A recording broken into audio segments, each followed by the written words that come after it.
भाग 24। सोनम ने कॉफी का कप बिट्टू की स्टडी टेबल पर रखा और जैसे ही वो वहां से जाने के लिए मुड़ी, उसके सामने बिट्टू जी आकर खड़े हो गए।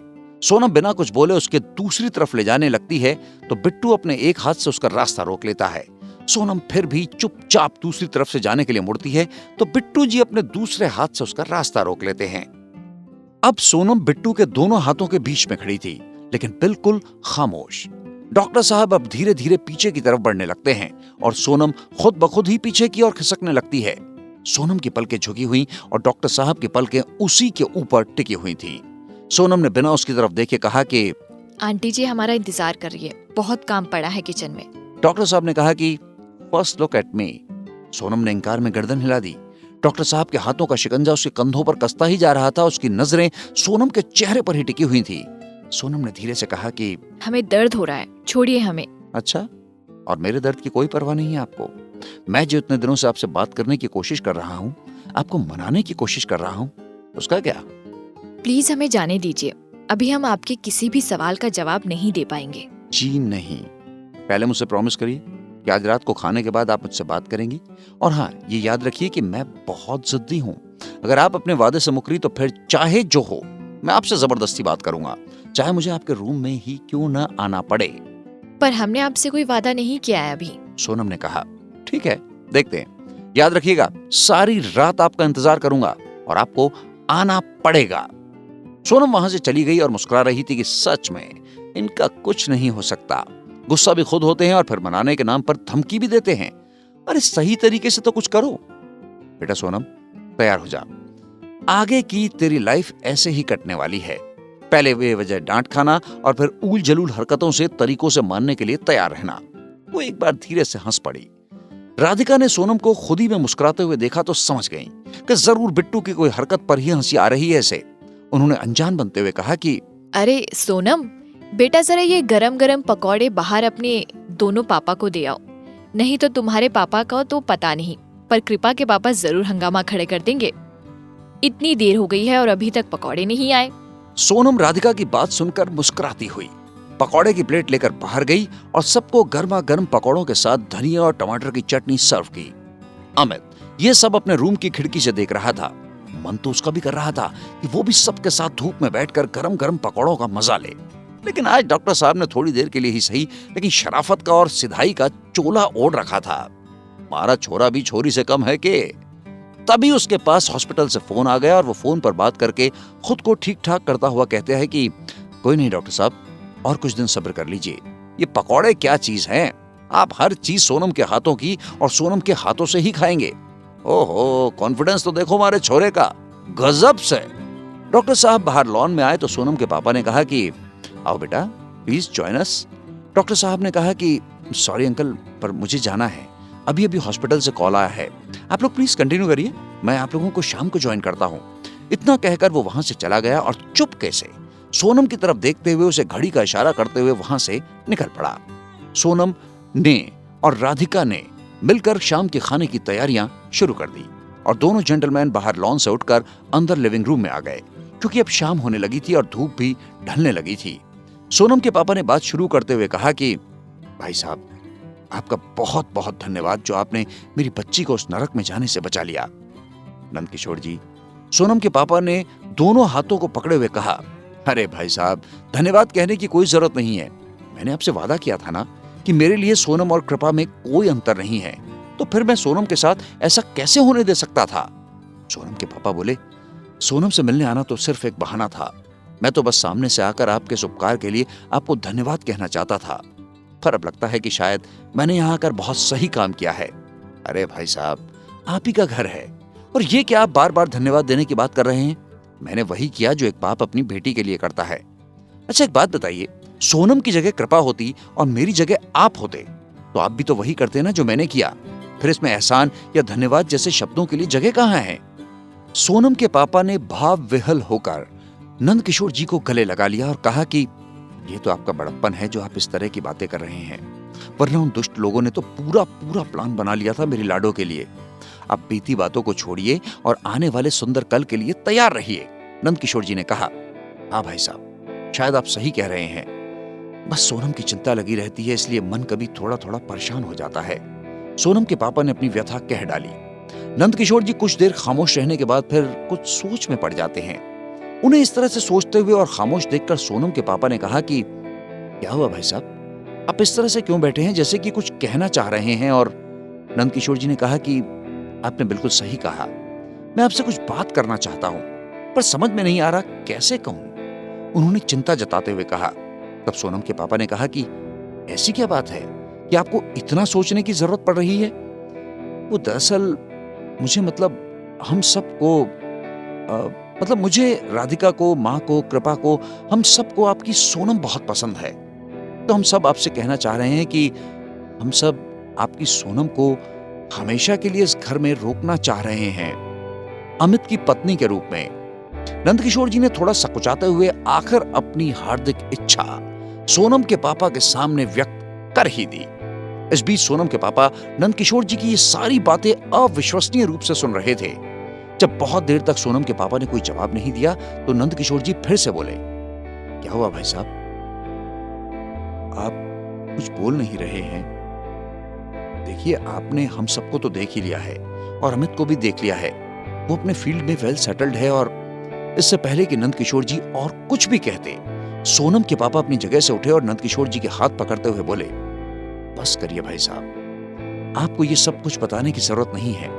मैं तो पहले से ही आप सबसे इतना प्रभावित हूं कि अगर अमित बेटा कुछ कर भी नहीं रहा होता तो भी मुझे ये रिश्ता सहज स्वीकार था, क्योंकि आपने अपने बच्चों को जो संस्कार दिए हैं उनके हिसाब से अमित बेटा अपने जीवन में जरूर सफल होते। मुझे समझ में नहीं आ रहा है कि आपका कैसे और किन शब्दों में शुक्रिया अदा करूं। पहले आपने मेरी बच्ची को उस नरक से बचाया और अब आप मेरी लाडो को हमेशा के लिए अपनाने की बात कर रहे हैं। सच बताऊं तो आप सबसे मिलकर और अमित बेटा को देखने सुनने के बाद खुद मेरी यह हार्दिक इच्छा थी कि मैं आपसे सोनम और अमित के रिश्ते की बात करूं, लेकिन इन संकोचवश कह नहीं पा रहा था। आपने ये बात कहकर मेरी तो मुंह की बात छीन ली। अब यकीन हो रहा है कि ईश्वर सदैव किसी न किसी रूप में आकर अपने ऊपर विश्वास रखने वालों की मदद करने आ ही जाता है। जब नंदकिशोर जी ने सोनम के पापा की ये सारी बातें सुनी तो उन्होंने उन्हें गले लगाते हुए कहा कि अरे अरे भाई साहब, आप तो मुझे बस इंसान ही रहने दीजिए। अगर सोनम हमारे घर की बहू बनेगी तो इसमें हमारा ही लाभ है। आखिर इतनी गुणी, सुशील और सलोनी बहू कौन नहीं चाहेगा। अरे राधिका जी, नंदकिशोर जी ने जोर से आवाज देते हुए कहा तो राधिका दौड़ती हुई लिविंग रूम की तरफ आई और बोली, जी बताइए क्या हुआ। तब नंदकिशोर जी ने कहा, भाई मुबारक हो, भाई साहब ने सोनम और अमित की शादी के लिए हाँ कर दी है। सच में? राधिका हैरानी और खुशी के मारे लगभग चिल्ला ही पड़ी। अरे हाँ भाई, अब जल्दी से जाइए और भाई साहब का, मेरा और दादी का सबका मुंह मीठा कराइए। राधिका फौरन किचन में जाकर मिठाई ले आई और सबका मुंह मीठा कराया। उस बीच सोनम अपने कमरे में चली गई थी, क्योंकि उस वक्त किचन में कोई काम नहीं था और नेहा का फोन आ गया था, तो वो उससे बात करते हुए ऊपर अपने रूम में चली गई थी और उसे पता ही नहीं चल पाया कि उसकी जिंदगी का इतना अहम फैसला उसके पापा ने ले लिया था, जो कि उसका फैसला भी था। शाम गहरी हो चुकी थी और लिविंग रूम से ठहाकों की बरसात हो रही थी। सोनम मन में खुश हो रही थी कि ये सोचकर, चलो कम से कम पापा को अंकल की कंपनी बोर तो नहीं लग रही है, उनको भी मजा आ रहा है। पर भाई साहब, हम लोगों ने अपने स्तर से बच्चों की शादी तय तो कर दी, पर एक बार पूछ तो लेते आप अमित से कि उसे रिश्ता मंजूर भी है या नहीं। सोनम के पापा ने अपनी चिंता जाहिर की। नंदकिशोर जी ने कहा कि आप बिल्कुल निश्चिंत रहिए, वो मेरा बेटा है और मैं उसकी पसंद नापसंद को बहुत अच्छे से जानता हूं। उन लोगों की बातें चल ही रही थी कि अमित ने लिविंग रूम में एंट्री मारी और सौम्य मुस्कुराहट के साथ अपने पापा के पास आकर बैठ गया। नंदकिशोर जी ने डॉक्टर साहब से पूछा कि हो गया तुम्हारा केस? हाँ पापा, बस जैसे ही उस पेशेंट को रूम में शिफ्ट किया, मैंने ड्यूटी डॉक्टर सबरवाल को हैंडओवर की और चला आया। सोनम के पापा बड़ी ध्यान से उन लोगों की बातें सुन रहे थे। अरे राधिका जी, खाना लगाइए, अब तो बिट्टू भी आ गया है। फिर उन्होंने सोनम के पापा की तरफ देखते हुए कहा, आप देख रहे हैं भाई साहब, जब तक लाडला घर पर ना आए किसी को खाना नहीं मिल सकता है। सोनम के पापा ने कहा कि फिर तो आप मेरे घर आएंगे तो आपको भी यही शिकायत मिलेगी, क्योंकि जब तक सब बच्चे घर पर ना हो, मेरी श्रीमती जी भी किसी को खाना नहीं पूछती हैं। और फिर सब लोग ठहाके लगाने लगे। बिट्टू अपने रूम से बाहर की ओर झांक कर देख रहा था कि सोनम ऊपर अपने रूम में है या फिर नीचे किचन में, पर सोनम कहीं दिखाई नहीं दे रही थी उसे। और फिर वो चेंज करके बाहर डाइनिंग हॉल में आ गया। जहां सब लोग पहले से ही बैठे हुए थे और शायद उसके ही इंतजार में थे। सबको अपनी तरफ देखते हुए पाया तो वो चुपचाप से अपनी चेयर पर आकर बैठ गया और खाने की प्लेट को ही घूरने लगा। हालांकि प्लेट में उस वक्त कुछ भी नहीं था। राधिका और सोनम ने सबको खाना सर्व किया और फिर खुद भी सबके साथ बैठकर खाना खाने लगी। खाने का पहला निवाला मुंह में डालते ही नंदकिशोर जी ने कहा, भाई आज के खाने में बड़ा स्वाद है, खास तौर से इस गाजर के हलवे में। राधिका ने कहा कि वो तो होगा ही, हलवा सोनम ने जो बनाया है। बेटा तुम कुछ खा नहीं रहे हो, क्या हुआ? खाना सही नहीं लगा क्या? सोनम के पापा ने डॉक्टर साहब से पूछा। अरे नहीं अंकल जी, खाना तो बहुत अच्छा बना है और मैं खा रहा हूँ, प्लीज आप लोग खाइए ना। बेचारा हमारा छोरा खुद को ऐसो फंसो पा रिया से जैसे कि दो जेलरों ने वाको धर लिया से। दादी को बड़ा मजा आ रहा था कि आज इस दबंग डॉक्टर की सिट्टी पिट्टी कैसे गुम है। उनसे नहीं रहा गया और बोली, बिट्टू तूने ये गाजर का हलवा तो लिया ही नहीं, खा के देख कितना मजेदार बना है।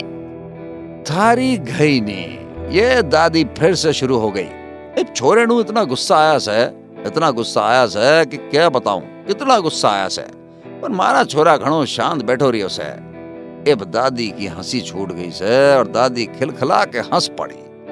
डॉक्टर साहब धीरे से बोले, दादी डार्लिंग अरे को तो बाद में देखूंगा। और फिर प्रकट रूप से बोले, दादी खाना खा लो नहीं तो गले में अटक जाएगा। मारी बेबसी पर तने घनी हंसी आ रही से। तन्ना तो बाद में बताऊंगा मारी प्यारी दादी। और फिर बिट्टू खाने की टेबल से ये बोलकर उठ गया कि उसका हो गया है और उसे कुछ जरूरी इंफॉर्मेशन मेल करनी है, आप लोग प्लीज करिए। सब लोगों ने खाना खाकर फिर से बैठक लगा ली और सोनम ने और राधिका ने किचन समेटी। फिर सोनम ने राधिका की मदद से गेस्ट रूम में अपने पापा के लिए बिस्तर तैयार किया। दादी खा पीकर थोड़ी देर तक उन लोगों से बातें करती रही, फिर वो भी अपनी दवा लेकर सोने चली गई। राधिका ने सोनम के पापा से कहा कि भाई साहब अब आप आराम कर लीजिए, बाकी बातें कल के लिए रखिए और घर पर फोन करके सभी को बुला लीजिए। तभी सोनम और अमित का रोका हो जाएगा। जी जरूर, मैं कल ही घर पर बात करके जरूरी सामान के साथ सबसे आने के लिए कह देता हूँ। तभी दोनों बच्चों का शगुन आपस में अदल बदल दिया जाएगा और यही इन दोनों के लिए सरप्राइज होगा। सोनम के पापा ने राधिका और नंदकिशोर जी से कहा। राधिका और नंदकिशोर जी दोनों ने ही मुस्कुराकर उनसे शुभ रात्रि बोला और वो लोग अपने कमरे में चले गए।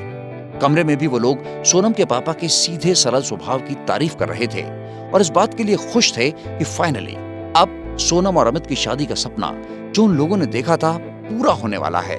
और फिर वो लोग भी एक दूसरे को गुड नाइट बोलकर सो गए। सब सो गए, लेकिन डॉक्टर साहब अपने कमरे में अपने पीसी पर आंखें गड़ाए कुछ खटपट कर रहे थे। मतलब छोरा सच में ईमेल भेज रिया से, बहाने कोनी बनाए से। पर उनकी आंखों में बेचैनी साफ दिखाई पड़ रही थी। बार बार उनकी नजरें सामने वाले रूम की तरफ जाती और फिर से पीसी पर घट जाती। काम खत्म हो गया, अब और कितना काम करे वो। फर्जी केस हिस्ट्री तो डालेगा नहीं पीसी पर। बिट्टू ने पीसी बंद कर दिया और फिर कुछ सोचकर वो सोनम के रूम की तरफ चल पड़ा। रात के 11 बज रहे थे, सब लोग चैन से सो रहे थे, शायद सोनम भी। पर डॉक्टर साहब के तो होश नींद चैन सब कुछ उड़े हुए थे। और ये सारे कांड करने वाली मैडम जी आराम से रजाई में दुबकी पड़ी थी। वैसे सच में सर्दी में जो सुख रजाई में दुबकने में मिलता है वो किसी के प्यार के इजहार को सुनने में भी नहीं मिलता। और इसी थ्योरी पर शायद सोनम चल रही थी, लेकिन उनकी ये थ्योरी उन पर ही भारी पड़ने वाली थी। सोनम के रूम के गेट तो अंदर से बंद हैं, तो अब डॉक्टर साहब अंदर जाएं कैसे? फिर उन्होंने उसके कमरे की खिड़की को हल्के से पुश किया तो खिड़की खुल गई। डॉक्टर साहब के चेहरे पर विजयी मुस्कान आ गई। वो बहुत आराम से सोनम के रूम में एंट्री कर गए और खिड़की को वापस उसी तरह से बंद कर दिया। डॉक्टर साहब ने एक भरपूर नजर सोनम पर डाली और कहा कि वाह भाई, कमाल है, कितने चैन से सो रही हैं। और मैं उनके इंतजार में अधूरा खाना खाकर कब से लैपटॉप पर आंखें गड़ाए बैठा था कि ये अब आएंगी कि तब आएंगी, लेकिन ये तो यहाँ आराम से सो गई जाकर। डॉक्टर साहब धीरे से उसके पास गए, उसके चेहरे पर आती हुई बालों की एक लट को आहिस्ते से पीछे किया और उसके सर पर हाथ फेरने लगे। सोनम ने नींद में ही उनका हाथ कसकर पकड़ लिया और अपने गाल के नीचे की तरफ रख लिया। डॉक्टर साहब को उसकी हरकत बहुत प्यारी लगी और वो उसके थोड़े से करीब आ गए और उसके कान में धीरे से बोले, सोनम मेरा हाथ छोड़िए, उठिए।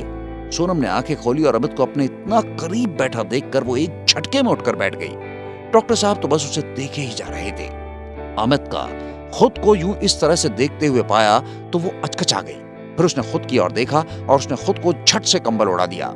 उसने डीप नेक की स्लीवलेस नाइटी पहनी हुई थी। उसे सोते समय स्वेटर पहनना अच्छा नहीं लगता था, इसलिए बस वो नाइटी में ही सो गई थी। उसे क्या पता था कि डॉक्टर साहब इस तरह से उसके रूम में आ जाएंगे, और वो भी इतने करीब। वो शर्म के मारे पलके भी नहीं झपका रही थी। डॉक्टर साहब ने जब सोनम को यूं खुद में सिमटते देखा तो उन्होंने उसे अपनी बाहों में भर लिया और कहा कि यार, आप तो दिन ब दिन और खूबसूरत होती जा रही हैं। आपको पता है कितना मुश्किल होता है खुद को संभालना जब सामने इतना खूबसूरत दिलदार हो। सोनम की सांसों की स्पीड बढ़ गई थी और उसकी नजरें ऊपर उठ ही नहीं पा रही थी। क्या हुआ? आज आप मुझ पर गुस्सा नहीं करेंगी? ये नहीं पूछेंगी कि मैं अंदर कैसे आया, जबकि दरवाजे तो बंद हैं? अमित ने उसे खामोश देखकर पूछा। उसने फिर कहा, आई एम सॉरी जान, उस दिन मुझे आपसे इस तरह रूडली बात नहीं करनी चाहिए थी, पर आपने वो सब बताया था ना, तो बस मुझे बहुत गुस्सा आ रहा था और उस सब का मैंने गुस्सा आप पर उतार दिया। Really very sorry. सोनम ने ऐसे ही उसके सीने पर सर रखे हुए अमित की तरफ देखा और कहा, कितनी देर लगा दिया आपने, हम तरस गए थे इस तरह से कुछ पल सुकून के जीने के लिए। डॉक्टर साहब के फेस पर मुस्कान फैल गई और उनकी बाहों की कैद और टाइट हो गई। सॉरी जान, वेरी सॉरी। आप तो जानती है ना, मुझे गुस्सा बहुत जल्दी आ जाता है, पर कसम से उस शाम से आपसे सॉरी बोलने की कोशिश कर रहा हूं, पर फिर आप भी तो मेरी बात नहीं सुन रही थी ना। सोनम ने अपने सर को उसके सीने से टिकाते हुए कहा कि इसके लिए तो हम आपकी डांट सुनने के लिए हमेशा तैयार हैं। डॉक्टर साहब ने प्यार से उसके माथे को चूम लिया। कुछ देर तक दोनों एक दूसरे की बाहों में खोए रहे। डॉक्टर साहब ने उसके बालों की चोटी खोल दी और उसके बालों को एक तरफ करते हुए अपने होठों को उसके कंधे पर छुला दिया। उसके इस तरह से छूने पर सोनम एकदम बर्फ बन गई। अमित के हाथ सोनम की पीठ से होते हुए उसकी गर्दन पर कसने लगे थे और होठों की चहल पहल कंधों से होते हुए कानों पर, फिर चेहरे पर शुरू हो गई थी। सोनम डॉक्टर साहब की छुअन से उनके बाहों के घेरे में पिघलने लगी थी और उसकी बेचैनी भी अब बढ़ने लगी थी, पर उसे होश था कि जो कुछ हो रहा है उसके लिए अभी सही वक्त नहीं है, और वो धीरे से डॉक्टर साहब की बाहों की गिरफ्त से आजाद होने की कोशिश करने लगी। डॉक्टर साहब ने फिर से उसे दोनों हाथों से पकड़ लिया और उसमें खोते हुए बोले, आपको महसूस करने दो सोनम, मुझे यकीन होने दीजिए कि इस दुनिया की सबसे प्यारी, सबसे खूबसूरत लड़की सिर्फ मेरी है, सिर्फ मेरे लिए बनी है।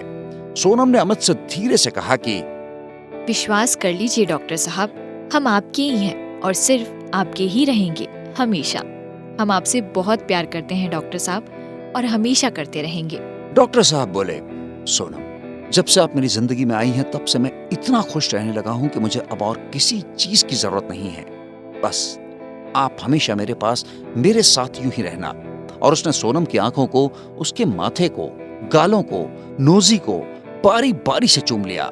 फिर देर तक उसके चेहरे को अपने हाथों में भरकर देखता रहा और धीरे से कहता है कि बहुत मन हो रहा है कि आज ही आपको अपना बना लूं और आपके मेरे बीच के सारे फासले मिटा दूं, पर शायद अभी कुछ टाइम का इंतजार और है मेरे हिस्से में। अमित का यूं बेबाकी से अपनी फीलिंग्स बताने से सोनम की तो मानो जान अटक गई थी और वो मुंह घुमाकर खड़ी हो गई। डॉक्टर साहब ने उसे उसी तरह हक करते हुए कहा कि आपको पता है, ये इंतजार अब ज्यादा नहीं है।